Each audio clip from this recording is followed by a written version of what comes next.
Alright, hey, hi, hello, how are you? I hope you're well. Um, this is like potentially one of the most impromptu videos I've ever made. I don't have any script, I don't have any plan, I just found this out and like I need to rage, okay? Like that's a little dramatic. I don't know what channel this is going on, if this is going up. I don't know if this is gonna go on my main channel or my second channel, but I just like, oh my gosh, brother. I just found out they are remaking American Psycho. Did you know that? Because I didn't. I just found this out. I don't know when. When was this made public? October 23rd. Wow, I am so late. Holy. Dude, I'm fired up. This is ridiculous. I do not need to be this fired up. I just found this out. Brother, you do not need to make American Psycho, okay? Oh my gosh, the first line of this is, did you know he's utterly insane? Yeah, so is every single Hollywood producer. Clearly this is my breaking point, okay? Clearly I've lost it. Clearly I can't take it anymore. Oh my gosh, okay. They need to stop. Hollywood producers need to stop, and they need to stop right now, okay? I need to calm down and like make a coherent sentence, okay? Considering Lionsgate has confirmed the new American Psycho will not be a remake of the Bale-led movie, but a fresh adaptation of the book, there's room to interpret the story and the character differently. Alright, listen, here's why that's a problem. Here's why I have a problem with that, is because, like, you can interpret the ending of the movie however many ways you want, okay? The ending of the movie, in my opinion, and like, if you want to call me stupid, go ahead and do it, but the ending of the movie is unclear, okay? And that's why, like, it's awesome. That's why the end of the movie is so good, because it's like, like, was this all in his head? Did he really do that? Is the real estate lady, like, crazy like him and just remove the bodies? Like, what?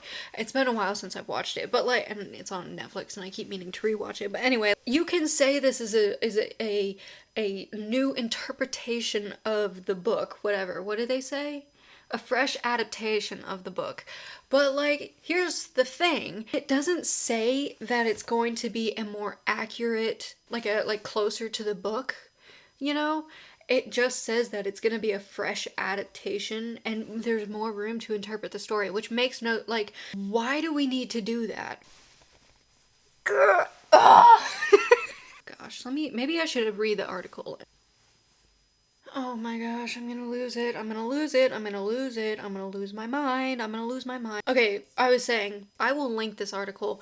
I'm just skimming it. This is the first time of me skimming it, because I just found out that this is a thing and I didn't even think to read this, this article before making this video. I'm so confused. I'm so confused by this. I'm gonna have an aneurysm. Because it says they're bringing Bateman into today's world by taking a new approach to the character. Oh my gosh, if he's like social media famous, I'm going to... What is changing anything about Patrick Bateman going to do to like... Oh my gosh, I've been ranting for 15 minutes on this, and like, I don't know if I've said anything that I can even clip together. This one passage is just confusing me so much. Patrick may put on a front as a tolerant, forward-thinking individual, but inner dialogue reveals him to be a racist, misogynist, and homophobe. While Patrick's privilege as a rich white man in the 1980s is essential to him facing no consequences for a killing spree in the original film, I'm not going to try and pronounce that name, I'm sorry, has the opportunity to bring Bateman into today's world by taking a new approach to the character. Okay, but like, why though? Like, nothing there needs to change. What are you gonna change about him? Because he's not a good guy. Like, if he's still putting on a front as a tolerant, forward-thinking individual, but his inner dialogue is just like horrible things, like, there's nothing there that really has changed all that much. People are still racist. People are, all of these things, people still are. Dude, I can't with this. Okay, we don't need a new... I almost said Eric Draven, because we don't need a new Eric Draven, but we also don't need a new Patrick Bateman. Oh, Shakespeare. why do we need to keep remaking these characters, right? We didn't need a different adaptation of the story. And you know what? Like James O'Barr was like, yeah, this is unnecessary, but like whatever, you know? But like, and so I'm assuming that the author, hold on. Oh. Okay, he didn't even like the first one. Ellis seems to have some critical problems with Heron's adaptation. He once told film school rejects, I don't think it really works as a film. The movie is fine, but I think that the book is unadaptable because it's about consciousness and you can't really shoot that sensibility. Shoot that sensibility. Okay, sorry. So, like, if he didn't think... I'm too low now. My foot's falling asleep, but I'm too low. If he didn't think that the original should have been made into a movie because he said it really could only be as a novel, then I'm guessing he's not a huge fan of the idea of a remake, but like I don't know, man. I get that originality isn't a thing anymore, but also, like, we could be a little bit more original. Like, just because originality is dead doesn't mean that we have to stop trying. I'm so tired of Hollywood just putting these names, these iconic names on movies or on characters just because it'll make some money, you know? This is so ranty, and I don't know if it's gonna make sense, so I'm sorry if it doesn't. I'm just so, like, insanely confused on why they feel the need to do this other than to make money. Because the idea that they need to remake the character and put him into today's society doesn't make sense. Because the things that they described still exist in today's society. Today.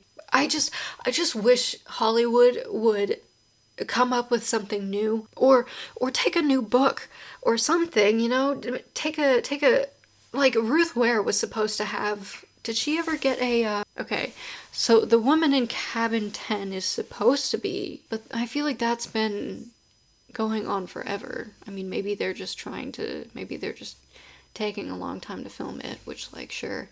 Ruth Ware, if you want to make books into movies, awesome.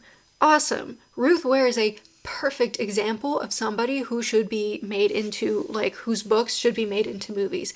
If you have not read Ruth Ware, any of her books, and you're into, like, thriller, for sure read her, okay? Read some of her books. I think my favorite is In a Dark, Dark Wood, or The Lying Game. Oh my gosh, The Lying Game was so good. I think In a Dark, Dark Wood could make such an awesome movie because, oh my gosh, it would be so good. It would be so good. Just based on the title, I'm sure you can tell why that would be such a good thriller or horror movie. And, like, The Woman in Cabin 10 is gonna be good too.